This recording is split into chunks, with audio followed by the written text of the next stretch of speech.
સુદીક્ષર ગામની અંદર તમારે સારામાં સારી પાણીપુરી, સારામાં સારી દાબેલી, સારામાં સારી પાઉંભાજી ખાવી હોય તો ચાલો મારી સાથે ઝડપી આપણે જઈએ ધર્મેશભાઈની દુકાને. મયુરભાઈ પાણીપુરી આપે છે અને ધર્મેશભાઈ દાબેલી અને પાઉંભાજી બનાવશે, અને સાથે સાથે અહીંયા પણ તમે દુકાન પણ છે, એટલે કે જે તમારે માવો લેવો હોય તો તમે માવો પણ ખાઈ શકો છો, વેફર પણ ખાઈ શકો છો. એની સિવાય ત્યાં આગળ જો પંચર કરાવવું હોય તો તમારે પંચર પણ કરાવી શકો છો. તો ઘણી બધી સુવિધા છે ધર્મેશભાઈની દુકાને.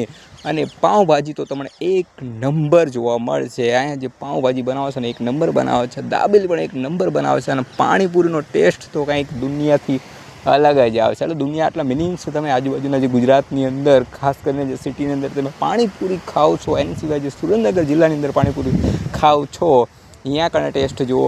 અને અહીંની પાણીપુરી દીક્ષરની જે છે મયુરભાઈની પાણીપુરી, અહીંયાનો ટેસ્ટ જુઓ એટલે જન્નત મળી જાય એવું જ લાગે છે. ખાસ કરીને છોકરીઓ નમ્ર વિનંતી છે, છોકરાઓને નમ્ર વિનંતી છે કે આવો જલ્દી આવો દીક્ષર ગામની અંદર. તો તમે મુલાકાત લીધી હોય તો એકવાર જરૂર ને જરૂર મયુરભાઈએ બનાવેલી પાણીપુરી એટલે કે ધર્મેશભાઈએ બનાવેલી પાણીપુરી ખાવા પહોંચી જાઓ જલ્દીથી દીક્ષર બસ સ્ટેન્ડની બાજુ. જો તમે અહીંની એકવાર પાણીપુરી ખાઈ લેશો તો તમને વારંવાર ઈચ્છા થશે કે હું અહીંયા જ પાણીપુરી ખાવા જાઉં, અહીંયા જ દાબેલી ખાવા જાઉં, અહીંયા જ પાઉંભાજી ખાવા જાઉં. અને એક વાત ખાસ છે કે ધર્મેશભાઈ અને મયુરભાઈની અંદર જે એક લાગણી છે, જે એક પ્રેમ છે, જે ખવડાવવાની અહીંયા કણ તમને મળી રહેશે. તો કૃપા કરી જલ્દી પધારો.